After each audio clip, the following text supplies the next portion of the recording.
Perhaps we'll introduce our panel one by one in the order that they're going. They can tell a little bit about themselves. Here's the idea, similar to the all-time 75 draft. What we're going to do, we're going to draft a team to beat the other teams in a hypothetical 7-game series. Pick a number out of your head. Let's just say we can make it 100,000, whatever we're playing for. Just to put a little number in your head. We are playing to win.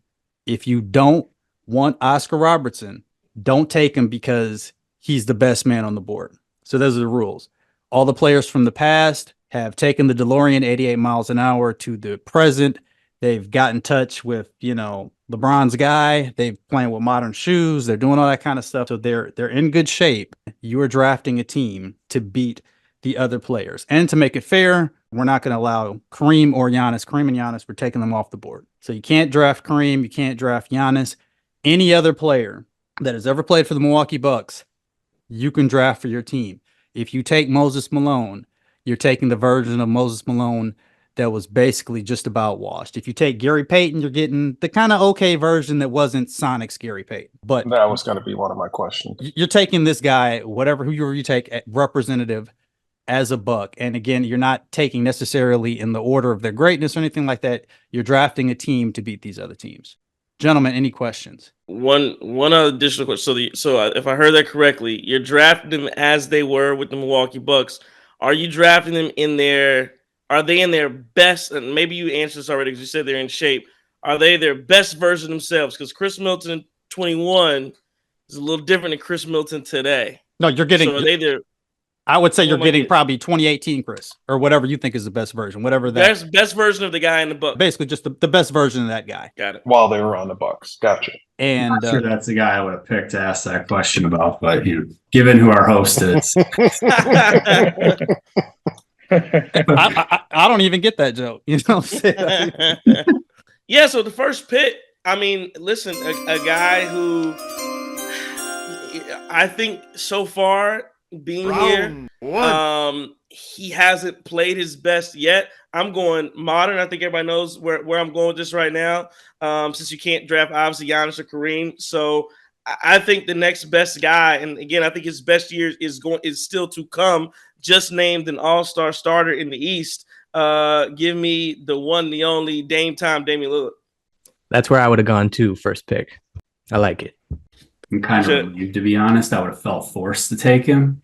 I'm a little bit on the fence. Like, I like the pick for sure, but it's one of those where, like, you got the second pick. You're kind of hoping the guy takes Justin Jefferson and he pulls his hamstring. I don't know. We'll see. But you hoping you get into the Bryce. I just picked Bryce Young and you getting CJ after me. Is that what it is? Okay. Yeah. But I like it. It's hard to go anywhere else, I think, especially given the history of Milwaukee Bucks point guards. That was one other thing I was thinking about when I was looking at this. I'm like, man, that point guard list is a little rough. I would have felt kind of weird about Lillard just in so much as it's like he's so new. But I mean, obviously, I think that's sort of the call. I don't know that I would have taken him for that reason, but I think it probably is. It's the money pick. I really don't think we can go wrong for the first 12. Maybe we'll talk bad about each other's picks past the first couple of rounds, but I mean, there's not really a whole lot of misses here. But I do have a strategy. So Robert, the board is yours. Yeah. All right. So in keeping with kind of my pregame philosophy of trying not to be stuck too much in my era, I'm going to go with my dad's favorite player growing up. So I'm going to go Marcus Johnson. I think the versatility in his game in the modern game, and I think is pretty irrefutable that he was top of his game when he was in Milwaukee. That team was really a force to be reckoned with. I feel good about having him as my linchpin as we get started here, especially at that position. I think that's clutch. Any thoughts on that? That's a good pick. Solid. My question is, does he get Lisa with that pick as well? He gets Novak, actually. So I think there's an opportunity that perhaps I'll talk about when it gets to me, so I'm not going to spoil anything yet. But yeah, really good pick. I certainly would have taken Marcus, if not first, coming back around. You can't go wrong with that. Brennan, the number 3 overall pick, you have the board. All right. I honestly don't have that much of a strategy. I did some research and stuff, started looking stats up, but I don't know. I'm just going to wing it. And this pick, I don't think you can go wrong with this one. two-time defensive player of the year. Hopefully he's able to stop Lillard a little bit. I'm going to go with Sidney Moncrief. Nice. Very good pick. No, those teams were the teams of my Bucks indoctrination into becoming a fan. Young teenager, Sid, Johnson, all those guys.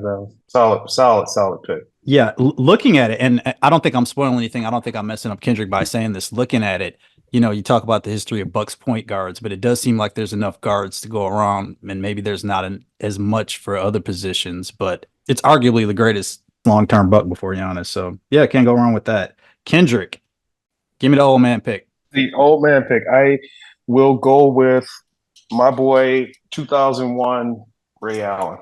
I really kind of thought he'd go first. I did too. I was surprised each one that went up. I was like, oh, okay. It's going to get rougher as it goes along, though. I bet for the 1996 kid, you probably didn't expect Moncrief coming first. No, I did not. He was my third favorite Buck on that team, so he wasn't going to me. So at this point, I'm hemmed up a little bit by not really knowing what Andy's strategy. I guess I don't know what anyone's strategy is going to be, but I'm not really sure who I can get at the turn. In so much as this is a first round pick, I just don't think I can let Oscar Robertson go here. I'm going to have to rock a little bit more heliocentric, and I think he's going to handle the ball and kind of do everything for my team. But I think my second round pick will alleviate some of that. But with the 5th overall pick, I'm taking the slightly diminished 1970 version of Oscar Robertson. And Andy, whenever you're ready, that means you have 2. Yeah, the last 3 picks were all on my board. So good job by you guys. Normally when you pick like 6th or 7th or whatever in like fantasy football, it's like the worst spot to be. But since that's the only teams in this, the wraparound is nice. All right, so we're going at the peak of their powers and knowing that this position is tough for the Bucks history. Wasn't planning on this, but I'm going to take the 21 version of Drew that got us and helped us for that title, and the defense, it's not the last 2 playoffs offense of Drew. He was very good then, so I'm going to rock with Holiday. Wow. You sound like you want to say something about that. No, I thought that's interesting. I like Drew. That's interesting. I thought it was a little early. I thought a little early. But I like it. You like it. I love it. That's who I was trying to catch in the back, coming around in the second, to be honest. I'd have felt good about that. I didn't think Ben was going to go Oscar. That was surprising, but great pick. Well, let me just keep it real. McGee told me he's going to judge me for my picks, and I think he got in my head a little bit. That is in my head a little bit. So yeah, no, Drew, to me, Drew's maybe second round pick, but I mean yours, you're taking a first and a second regardless. And I do think I do think they'll be guards. So kind of, well, let me keep my mouth shut. Go ahead. Take Chris. Drew and Chris, 21, man. 21, man. Remember that game 5? Remember that game 5, man? Every other game, they'll be great. Yeah, every other game. No, so wrapping around. Round 2. I want some points. I want a guy who's going to get me points. Kind of like Robert was talking earlier. There's some nostalgia here, but and he was just passed by your boy Ben, but I'm going to go with the dog here. And I want my points every night. I can count on it and forget about it. So I'm going big dog. Love it. The guy who people think Chris actually is. Neither could really dribble. No one could stick to just shooting. No one could compare to Big Dog's turnovers. Like Chris gives you like a full meal of turnovers. Big Dog, they just walk up. They'd walk up and like just pull it and roll off his leg. Very solid picks there. Drew and Big Dog, I like it. Now we got some cross. So I don't necessarily want to do this yet. And I'm still kind of judging kind of the era and who may have affection in what time period. But as I'm looking, I think probably the most underrated and a dearth of a position, I'm going Terry Cummings here. I think he was baby Barkley for about 3 to 4 years for the Bucks, and I think there'll be guards left. I think everybody's going to get a good center, but I wanted Marcus That or was my next I one. wanted Marcus or Terry Cummings. So this is not necessarily the composition of the team I would necessarily want, but I don't know if he'd be there again. So yeah, I'll say it with my chest, Terry Cummings. Solid pick. That's what I was going with. Well, there you go. That makes me feel better. So Kendrick, right now you have coming around back to the fourth. Kendrick already has Ray Allen. Way more than you, but I'm looking for. Let me get Tony Kukoc. Oh my goodness. Yep. That's okay. I think that's early. The waiter. It's so hard to look at the name and just think about that small time period some of these guys were with the Bucks, because they were kind of at the tail end of their career, especially like Tony, Zaza, which he never was anything but a bruiser. But Moses, it's tough, but I'll go with him. Still a smart player, great passing, give you some of that international flair that we don't, some of our national guys don't really grow up playing like. So I think that's a good pick for me. Okay, so Brennan, you're back around to the third pick. This is the 10th pick overall. You already have Super Sid. How's your board looking? What are you thinking? Yeah, so this is where I'm gonna go with my heart, nostalgia. My favorite player growing up. I need a certified bucket getter. I'm going with Michael Redd. I used to, very first thing I did growing up, I'd go out in the driveway. I'm right-handed, but that Michael Redd jump shot was so funny. I'd go out there left-handed, shooting it like him. So, I mean, I had to add him on the team. It's funny, too, because critically, like, I think maybe he went back all the way back around and being kind of underrated now, because it was like he meant so much. He was like kind of the guy who was around for a long time after Ray, and then but then the Bucks like started getting really good, and I feel like the estimation of him dropped. But yeah. So Robert, you took Marcus with the second overall pick. We're back around to you, and then Trey's going to pick twice. I think, as I start to look at what's left on the board, and I think about, there might be some guys that I don't know enough about that were outside of my era, but I know one guy just from being a competitor, and I think he does a fantastic job of getting to his spots. And I think in today's modern NBA would be really interesting to see, because you can't really guard people anymore in the way that you used to be able to. But I'm going to go with Sam Cassell, because I got to have swagger on my team. I have to have that swagger on my team. So if you want to win a game, that's who I would want.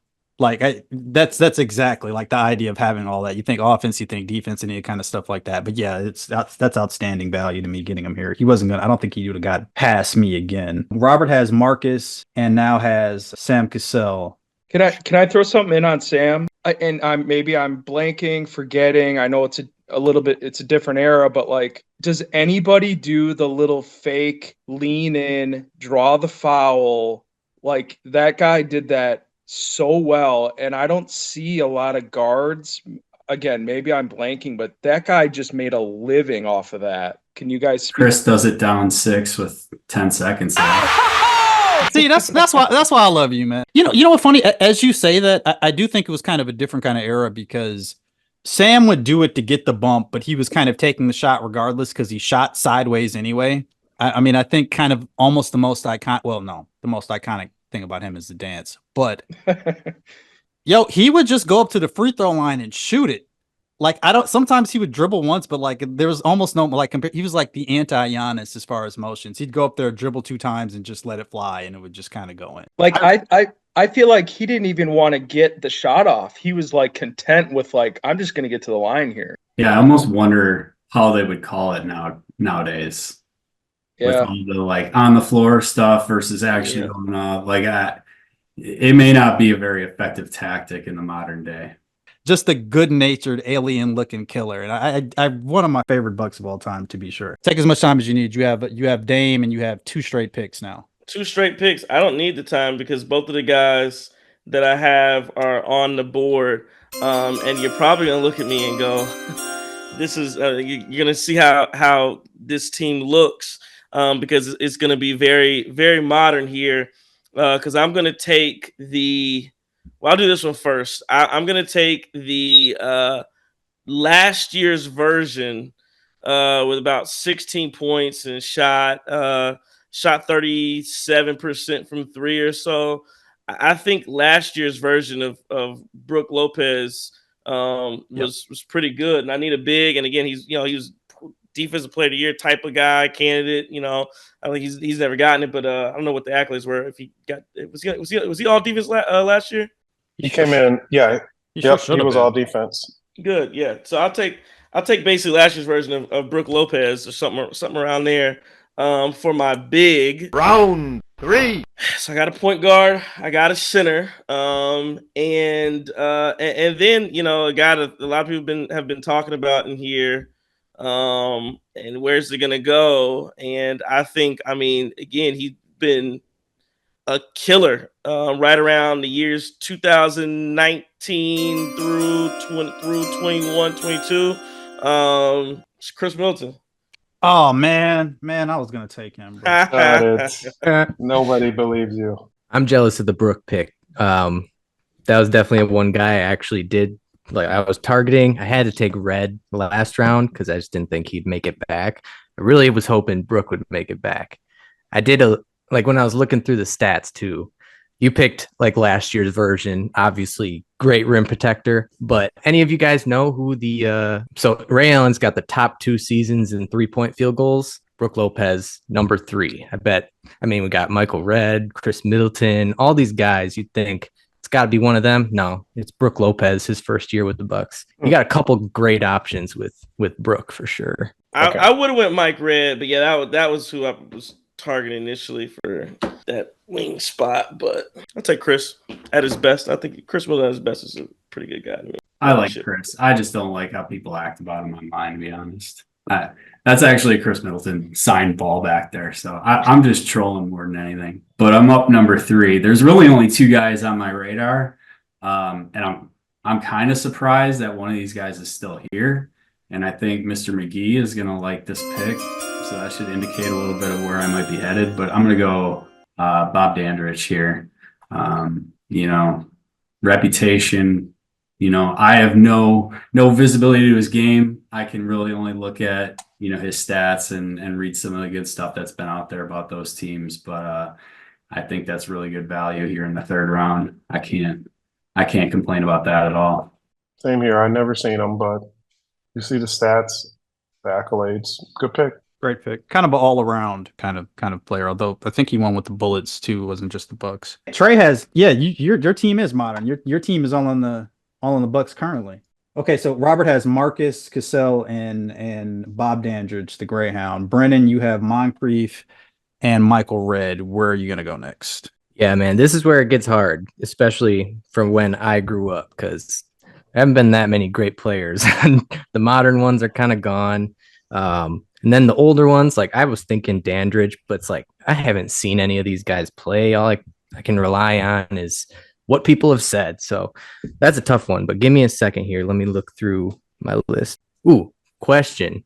Does it matter when we take our 6th man? Are we doing that at the end for sure? Just get him. Just team of 6. Just however you want to do it. All right. Since I don't know where to go here, I'm going to take the only Buck that's ever won 6th man of the year and go with Ricky Pierce. Ah, very nice. That was one of mine. Yeah. You got Redd and Pierce. That's quite a bit of firepower. Brennan has Moncrief, Michael Redd, Ricky Pierce. Still the greatest Buck to wear number 22. Kendrick now has Ray Allen and Tony Kukoc. What will you do next, Kendrick? I'm going to take a big man, rim protector, elbow, ostrich type elbow, Andrew Bogut, before he got his elbow tore up. I think I was probably going to take Bogut next. If we say it's like playoff rules, like I'd totally be happy having Bogut as like the 3rd or 4th pick. Fun, not so fun fact, I guess. I was at the game. He broke his elbow. Oh God. I was upper deck. I have never, you could hear a pin drop. It was the most eerie feeling. You just knew that season was kind of toast. Still had a good run. Kurt Thomas came in and like kind of saved the Bucks there. But oh man, that Bogut injury was terrible. Devastating. That's so That's so funny, Brennan. I was at that game as well, and I went because I wanted to see Nash. We were playing the Suns, and he had like, I don't know, he had at least 15 dimes, might have been more. It was crazy. And you're right, it was like that place went from so hype to quiet. It was crazy, and Yeah. just You could hear him screaming. brutal. Yeah, it was brutal. Amari Stoudemire, man, I won't forgive him. That little Ugh. push. The only play I ever lost sleep over besides Giannis bending his knee backwards. But yeah, that was nasty. And if memory serves, we were kind of on a roll at that point, or we were off to a We we were. were rolling. We were That was cooking. the fear Yeah. of the deer year, man. We were Yep. first success in a while. So That was the Atlanta series. Yeah, credit. They fought Atlanta, I think, to 7 games without Bogues, if I recall. 40-year-old Kurt Thomas took over for him. Okay, so did that team also have Stack? Was that Stackhouse and I think so. He was singing the national anthem before right? games. That's and that's stuff. that's what I remember actually. Yeah. All right, so it's back to me, huh? I'm sort of at this point, like not really happy with it's funny because you say the age of your team, because in your head they're still old, even if you look at it. So you're looking down at your list and it's like, no, I got 27-year-old Terry Cummings, but it still feels kind of old. I could probably wait on this, but I think, all the guards are gone now. Just about. I think I can work around that, but I really thought I'd get Cassell at this point. But moving on, I guess we're just going to have Oscar carry the load. So I have Oscar Robertson. I have Terry Cummings. Kendrick ruined my plan to have Bogut and just have a complete Eastern Conference playoff squad. So we're going to just have to go with the slightly diminished version of Bob Lanier here. It's a solid pick. I love how all of your picks, you're like, they were only slightly diminished. They weren't Right. They were slightly Right. diminished. Well, I mean, yeah, it's kind of the Herb Cole thing too, though, right? It's like kind of, the great value version of like a Hall of Famer. And it's like it's funny when like they had the 75 and all those guys were on the Bucks who were like played 1 year. Like I think Collins was on the list too, or something crazy like that. So it was like Collins, Sam Moses, Malone. All right, so we'll get athleticism a little bit later, but I got Oscar, who I think is. I got Oscar. I got Cummings. I'm still happy with the pick, but I'm gonna need some guards now to kind of catch up. So Andy, you have Drew Holiday. The much maligned Drew Holiday, the didn't miss him until he was gone, Drew Holiday, the unsung hero, Drew Holiday, number 21, Drew Holiday. And you have Big Dog, which is really a list after my heart. Now you have 2 consecutive picks here. Yeah, so Ben, you and Kendrick took my my board there with the big men. I never saw Lanier, but I kind of had him as a coin flip with Bogues. But I need somebody down there. So he's my second favorite Buck when I was growing up, when I was young. My first favorite, I'm confident I will get as my 6th man. But I'm going to go for a big. I'm going to go Vinny Baker. Oh, yeah. It's a good pick. Great guy here, great player before he went to Seattle and just was a train wreck both on and off the court, as we all know, but awesome to see what he's doing in life now. So yeah, making all-star teams and those teams pretty impressive. They weren't very good. Round 4. Yeah. Yep. Okay, so looking back to my backcourt, I've got Drew. This might be a little different, but I'm shooting for just lockdown defense here. Again, we're building a team. So a guy who was great before he came to the Bucks, he was great on the Bucks, and I'm going to go just underrated defender, I think, all time. I'm going with Alvin Robertson. Dagnabbit. Very nice. I think Alvin and Drew would be a nightmare to go against as a backcourt. That's true. Speaking of guys who like to fight, that's announced. I'm a pick late on all of these now. That's a great pick there. And that is without a doubt going to affect my next pick. This is the right pick to make, but to me, he was always a little bit of a buster. He just always kind of disappointed me a little bit. And I don't think it's time to drop down. Ah, man. Can I really take Monte Ellis? You judge me if I took Monte have it all. I just don't think I can. Bucks, Monte Ellis, right? Yeah, it's Buck. Well, I mean, is there a good? I mean, it's not Warriors. It's not. It's the same, right? Monte Ellis. Like the ultimate 6th man, though. Yeah, no. I'm breaking my own rules by talking bad about somebody I'm not going to take, but I don't think it's time for that yet. So we're just going to be top heavy because I think everything is just going to be kind of value. So I'm going to have discount guards. clearly, and Oscar's going to have to do everything. So I wanted to steal this at the end, and he's going to be my stretch big six man, but I'm taking Jack Sikman now.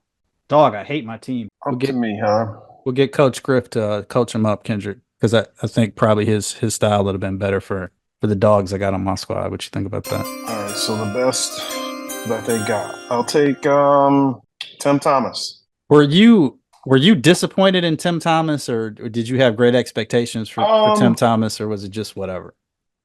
I think once he got paid, it kind of went to his head. He kind of let off his game. When he was working towards that check, that big payday, he was a really good player. Maybe a little bit into it, but after a while, he really let you down. One of the earliest young guys that I seen work their way up and become, it probably was that period of time too, because the Bucks were awful, and Herb Cole was throwing money around to anybody who would take it as long as they stayed in Milwaukee. But he had a decent game. I liked this game. I liked him. A little bit of a disappointment though at the end. See, I saw Tim Thomas at Grand Avenue, and he was like the tallest guy I'd ever seen in the world with like 12 shopping bags. I didn't even feel like he played lazy. I just always wanted more from him. I mean, they gave him the secondary contract, and it was kind of the idea that he was going to almost replace Big Dog, or he was going to be better because whatever play he did, I feel like he played better in the playoffs as a utility knife. Like when he was good, he was pretty good. I also felt like every time he went to dunk, he got blocked. Kendrick. Yes, sir. Do you think he lost it a little bit when he went from one headband to the double headband? To me, the Tim things they Thomas used to let players wear.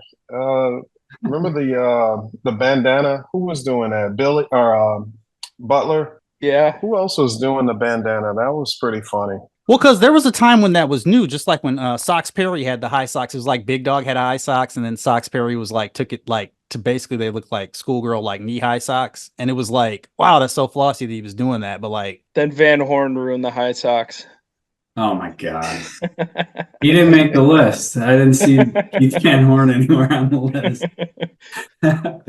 Tim Thomas to me will always be like the guy who, I think he always felt like he didn't quite get to what his ceiling was. Kind of an early unicorn though, wasn't he? 6'10", could shoot it from outside, had some pretty good handles. I mean, that wasn't happening a lot back there. So I think it always felt like he was just falling short of like where he should be. Probably would have started as the power forward if it was modern day on that same team. If you think about it, and probably throw one of the other guys out there at center instead of Irvin Johnson. But yeah, that's what I always think about with Tim is like he was an exciting player, but never felt like he quite reached the peak of what we wanted out of him. But good player nonetheless. And in that category, not to tip my hand, I don't think I'll take him, but in the category of super flameouts, there's a name on the board still. There's multiple names on the board for that, but there is a guy that maybe we just now stopped paying who is also in that contingent of dudes. But I'm not going to say anything else about that. So Kendrick has Tim Thomas. He definitely didn't reach his potential. He was too busy getting high and doing the ice skate dance inside of clubs, throwing bottles at people. Every story like this, I feel like you have extra inside information on it, but yes, that is Larry all caps. Maybe we'll get to him. I don't know. Brennan, you have Sidney Moncrief, you have Michael Redd, and you have Ricky Pierce. That's an outstanding team. What are you going to do next? That's funny you brought that up. I don't know if I would take him here. I thought maybe if you keep sliding under the radar, it'd be one of my last picks. Because most people have a center. So I'm trying to just think this through. But Larry Sanders, I actually won tickets from that dude. His fan club on Twitter. He gave me some free tickets. This is probably too early to take him, but I agree. He actually had one of the best rim protector seasons in the league right before he went off the rails. And my team has 0 size right now, so I'm going to throw him in there. Larry. True, and Larry was the first Bobby, wasn't he? Where the fans really just gathered around and loved auxiliary player, like that. I'd maybe push back a little. I remember that with Scotty in 01. Scott Williams had some of that. Oh, yeah. Yeah. That was when the NBA, absolutely cut my heart out, set it on fire, stomped on it. I still feel we got cheated. So Trey, I'll never forget it. Go. some people would say that Jason Kidd destroyed Larry Sanders' confidence, and he was never the same after that. Larry Sanders was also the first Simmons. What's this cat who don't really want to play? Ben Simmons. Yeah, that's Ben right. Simmons coming up with all sorts of on my back, oh this, oh that. He don't really want to play in the NBA. He don't have the heart for it. So Robert, you have Marcus, Sam again, fantastic. You have Bob Dandridge, Sam Cassell, and I have you as having Marcus. So this is your fourth pick now. Yeah. So great segue to the conversation we were just having, but I'm going to go a winner here. I need a little bit of size on my team. I think this guy in the modern day, I'm stretching him out to the corners. I think he's defending 4s and 5s in the modern day NBA. Just does the right things. Good defender, good culture guy. I'm going Scott Williams. Short time in Milwaukee, but I think his impact is everlasting. I mean, as soon as he was gone, you know, he was a major glue guy, and I feel really good about where my lineup is leading up to that pick. So I didn't want to chance Trey snatching him from me, so I wanted to grab him maybe a little early, but got my guy. So that's all I care about. You got to get your guy. It just seems like I never saw him miss. What a great time that was. What a great time that one season was. Yes, I know where I'm going next. Like I said, I love the squad we're building here. I'll need some time after this first one, but the next guy I'm going to go with, I think he just fits the mold of what we're trying to do. Stretch 4. I guess I gotta stretch 5 in Brook Lopez because the Bucks he was shooting 3s. But another guy to stretch the floor. I think he's an underrated defender, moves his feet well, deceptively quick, will draw the charge, not afraid to stick his nose in there and play hard for us. Not the later version, but the earlier version before he came back.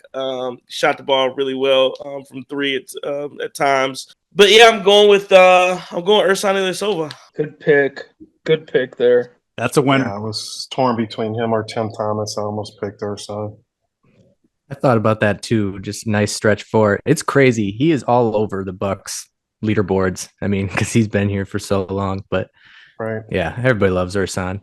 Take a charge for you. Round 5. Yeah, he's in the right spot at all times. And then I like to stay athletic, just a lot of energy all over the place, doing a little dirty work too. I don't think he hasn't been picked yet, right? Let me make sure I look at my list. I think I can go Desmond Mason here, right? That's absolutely who I was going to take. That's a great pick there. That's a great pick. Cowboy. Yeah. I have such a different memory of this guy. He's like one of my least favorite Bucks of all time. Desmond was such a nice dude, man. He was nice, but I mean, it might have had too much was thrown on his shoulders, and he was kind of the trade. But yeah, I agree.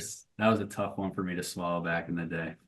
He also had one of the best quotes ever when he got shipped off and called out Larry Harris with the old snake in the grass line. I don't know if you guys remember that. Now I do. Oh, wow. Just on air, unfiltered. And as you said, like he was such a nice guy. So coming from him, it was like, oh. Do you remember, very rarely have I felt worse from somebody than whatever draft it was where Larry Harris was clearly like 4 cups of coffee and so nervous and just couldn't spit anything out and just looked terrified. And I kind of recall that he had like a great suit or like a green tie or something like that, but just public speaking, you could tell like public speaking was like his just biggest. That was the lottery. That's when we won the lottery for the first pick. For the Bogut draft? Yes. He was a mess. Okay, so Trey has Dame, Brooke, Chris, Ersan, and Desmond Mason. That's just a really good team, and it's back to Robert now, who has Dandridge, Scott Williams, Sam Cassell, and Marcus Johnson. So I'm about to abuse our rules here pretty aggressively. So we get the best version of this guy. Love it. And this is this 6 months or whatever it was, 4 months is might be the best shooting guard in Bucks history. I know who it is. John Salmons, because that dude absolutely murdered for half a season. And I feel like one thing I need is like just a bucket getter, and he was a bucket getter while he was here. I know he signed a contract and stayed for a little bit after that, but That I'm one year taking was that crazy. peak season. It was the same year as the Fear to the Deer because we made that move, and then Bogut got hurt, and he still was helping us really down that stretch run. So I'm gonna really abuse the rules with this one, but I like having him this low. I mean, the version of him who was a buck was basically like a borderline all-star for like those couple of months. It was like they just throw we'd be like playing like 2009 LeBron and they just throw it to Salmons at the end of the game and somehow it would like work out. It was crazy for like a couple of months. It was Did we absolutely get nuts. him from the Bulls? Yep. I believe so, yeah. It's Yep. It's interesting how we've kind of gotten these Kukoc and Scotty and Salmons kind of a little Bulls at that time. That was not who I thought you were going to take when you said I'm stretching the rules and this is a short window, so it leaves it open for me to take the guy who was stretching the rules in a short window in a minute. Another guy, kind of a short stint, had a lot of potential. Fits my team with bad knees. He could stretch the floor a little bit. At the 4, I'm gonna go with Jabari Parker. Was he Untapped ever potential. really good? Yeah. He was good for about 12 games for the Bucks. Yeah, I'm trying to think of like, did he have an extended period where he was actually good outside of like just flashes? It was all just flashes. I'm trying to look it up right now, see how many games he He actually was played. no, he was excellent on offense and stretches. He just tanked Yeah. the team on defense worse than just about anybody. He like we'd get on the break and it'd be Giannis and Jabari, and it's like I wonder who's gonna dunk from 13 feet like every single time. But he just couldn't care less about anything else. He had a real good stretch. His second year, he played 76 Yeah. games. Yeah, where he after he came off his ACL, and then Yes. I think Chris tore his hamstring, and then his first game back, Chris sweated on the floor too much. Jabari slipped and tore his ACL. Same game. Yes. Same game. And it probably was Chris's sweat puddle. 2016-17, he averaged Yeah. 20 a game. So Okay. I just feel like at this point with the list I'm looking at, he just had a lot of potential, and yeah, he could score the ball. And I'm hoping the rest of my team can step up the defense. He should have been Carmelo. What was your last pick then? I wrote down the wrong thing. Oh, I took Sigma. Oh, I'm sorry. I'll take Brogdon. So, gentlemen, when we think about people who really changed the game, there's a lot of different ways you can change the game. And obviously you can change the game on the court, but there's another way that you can change the game by siring with your beautiful wife, one of the greatest shooters of all time, and having a nice cup of coffee with the Bucks. And so I am thrilled to be able to get Del Curry. Like, if you look at the numbers, I feel like he shot 44% from 3 for us back then or something crazy like that. And also just about my favorite time as a kid, as I've said before, with the time when the Bucks had Michael Curry, Vinny Del Negro, and Del Curry, and Johnny Del Torino. and John McLaughlin could not have been more confused. But yeah, I'll take Del Curry there. And I'm going to get some athleticism with my last pick, but I'm happy to get a little bit more shooting. Which brings it to Andy for your last 2 picks. So I need another swing. Trey took Dez. He's gone. Was looking at him. But I feel like every 5 kind of needs a dog. I'm confident in my backcourt defense. So I want a little more offense here. And this is along the lines of the Scott Williams crowd pump, right? He's the current guy who does that. I'm going to go with Bobby. Oh, So it's my Lisa impression. Ho ho. Ho ho ho. Bobby's going to fill out the 5. Bobby time. Yeah, go ahead. I'm sorry. Go ahead, bro. Go ahead, bro. So first, I'm the first 6-man pick then, huh? Yes. Yep. Round Okay, pick. so total nostalgia pick here. I touched on it earlier. This is when I got into the Bucks. I just missed out on the Sydney, that whole era, Don Nelson, and this guy just kind of like Tim Thomas, never lived up, maybe even worse. But he was my guy as a young kid, could get you some buckets. That's what I want off the bench. Somehow this guy pulled off the like little bit of a flat top, also with like the Caesar cut. He was so fresh. Oh, I know where And you're I'm going. going with my guy, Todd Day. Dog, I thought you were about to say Fred Roberts. Oh, okay. Okay. Todd Day. Okay. Todd Day. He was what, the 10th pick. It was like, I remember being so hype, and he just never hit it, but he's got a special place in my heart. There's probably better choices there, I'll say That's that. okay. It's okay. You won't win the 100,000, but I mean, it's a really nice pick. Andy, why don't you do this while you're at it, just as a curveball? You Yeah. had the last pick. Go ahead and take a coach. We'll give you the Any first. Bucks? We'll give you any Bucks coach. Oh man. I just thought Don Nelson was incredible, and for him to always have us in the mix, I would have loved to watch him. He was a player's coach. He was smart. He didn't win a ring, but I'm gonna go Don Nelson. Yeah, so we're going guards in the backcourt. We got Drew and Alvin Robertson. I think that's just lockdown in your face. That's a nightmare every night. At swings, we got the doggy. He's gonna get me my points. Bobby's my crowd igniter. A little bit of offense. Obviously sacrificing some D there. Didn't have a lot of pickings on center, but went with Vinny Baker. Todd Day off the bench. My team currently, I have Oscar Robertson probably being quasi point guard, but again, we're talking era specific handles here. I have confidence in his greatness and athleticism. I'm not sure about the ball handling altogether. Got Terry Cummings as a bruiser and Bob Lanier as bruiser, so I got kind of a 80s style kind of front court. Jack Sigma is the stretch big, and Del Curry to stretch a little bit more. So I don't mind, because it's my last pick, talking about all the options out loud. Now, realistically, as I click on the thing, the real answer is that I should take Paul Pressey or Junior Bridgman. Monte is still out there. Jennings is still out there. I'm not going to take any of those. I should have probably taken Brian Winters before. I don't want to take Eric Bledsoe. And I really never liked Terrell Brandon. I think the actual pick here is probably Ramon Sessions, but I just can't do it. So I'm going to take Paul Pressey here as a quasi ball handler, and I'm going to have a bunch of okay ball handlers. That's just the way it's going to have to be. And because you took Don Nelson, I'll go ahead and take George Karl. They don't have to get along with him forever. And Kendrick, that makes it back on you for your last pick. Man, not giving me very many coaches left that I would like. You know what? I'll take Brian Winters. Give me Bud. Everybody hates Bud. Bud was one of our most successful coaches we ever had. Won a title. Exactly. 50-year drought.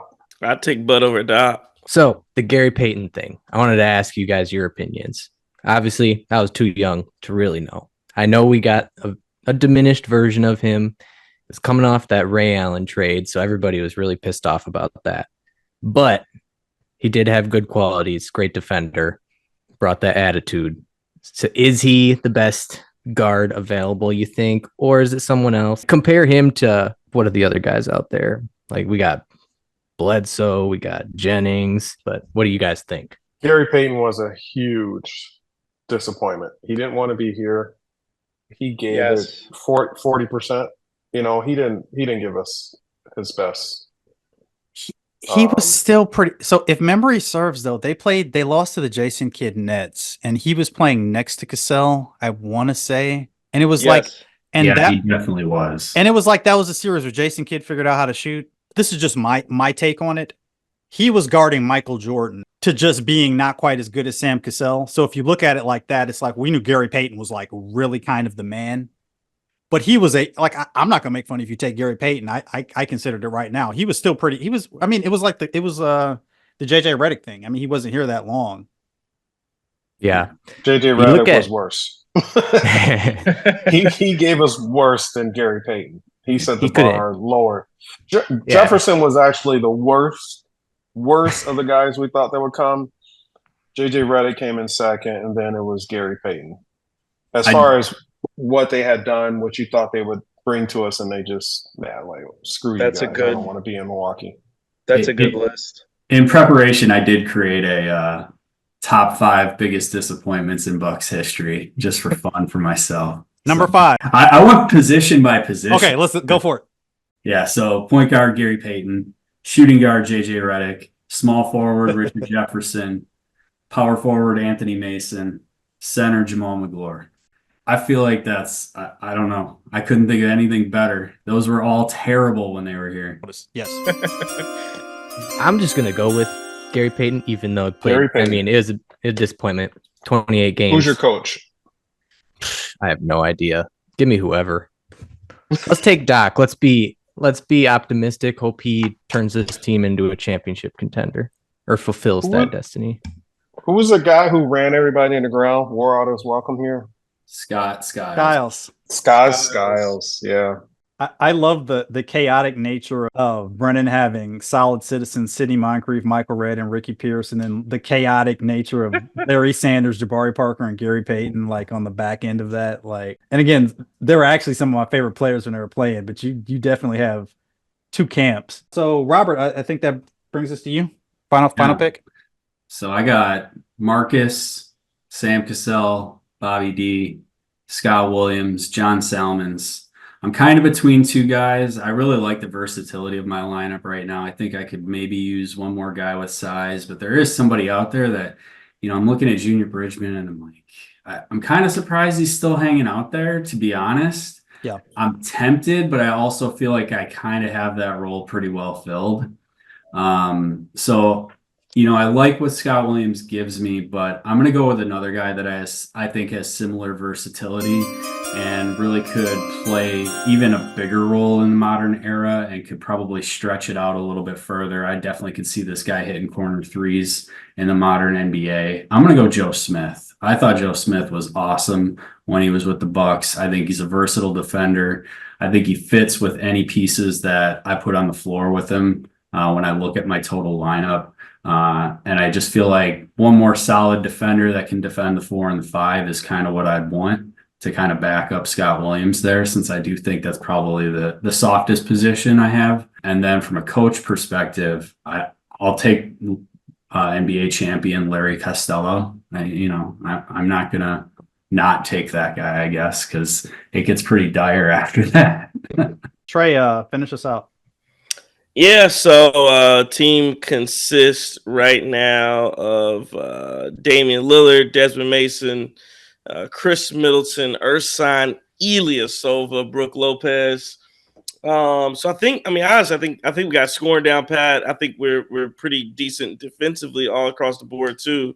Outside of Damian Lillard, which is why I feel okay doing this for my sixth man. I'll tell you. So rounding out, I really thought about 3 guys here at this spot, and really, I really wanted to go Jason Terry just a vibes guy, just shoot the 3 ball just off the bench. But I'm not gonna do that. I'm gonna go with a straight up bucket. He's a killer, or at least was a killer. Short stint in the should have been much better than he was. But we talked about him a bit. But Brandon Jennings is gonna come off the bench for me and just cook. That's a good bench player. That's an excellent bench player. I'm sorry. No, good. Yeah, you're good. Yeah, appreciate that. Yeah, BJ was nice for what it's worth, rookie year, a couple years after that, and then it just went to Detroit and it kind of fell downhill. For what it's worth, I really could have went. I think I could have. Brandon Knight was really good for his when he got over from Detroit. He was really good. Thinking of that trade now. Yeah, that was Middleton and Knight. He had been good, bend the system. He was really good for a short period of time with the Bucks, for sure. Right. Yeah. And what happened to the dude who broke his neck or injured his neck? What was his name? TJ Ford. I love TJ Ford though. Coach, I think I told you, Coach, wise I'm going Jason Kidd. You guys took the best coaches anyway. So I take Jason Kidd and have Adrian Griffin be my lead assistant. If you stay ready, you don't have to get ready. Our focus is on keeping the end in mind, and we want to be physical now. So when the playoffs come, we don't have to be talk about let's get physical. That's going to be part of our DNA.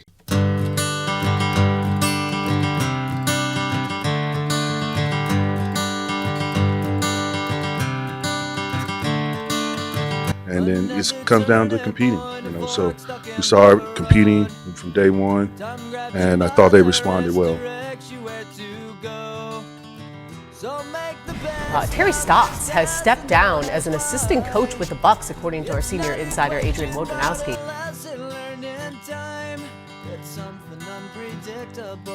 you see it right there? I mean, he's adamantly shaking his head no. And Adrian having a conversation after that turnover by Giannis. And Adrian telling us prior to the game, he's been coachable, willing to listen. In your mind, hanging on a shelf in good health and good time. Did they throw him out? Did they throw Adrian Griffin out? I know they call it technical. I don't know if they threw him out. Yeah, they threw him out. He's walking to the locker room. Yes. He's out of here. Just have a hard time respecting Milwaukee's chances to win again when you've got a bottom 10 defense. When you can have a game where you can give up 47 points in a quarter. And I'm telling you this right now, I'm not wishing for this. We all know where I stand in terms of black coaches having opportunities and getting opportunities. I don't think there's anybody that has spoke out about that more than me. Having said that, fair is fair. Adrian Griffin is going to get himself fired. I hope you had the time of your life. And quite honestly, I mean, a lot of us were surprised when he was able to put himself in a position to get hired as the head coach to replace Mike Budenholzer, a coach with no coaching experience. I hope you had the time of your life.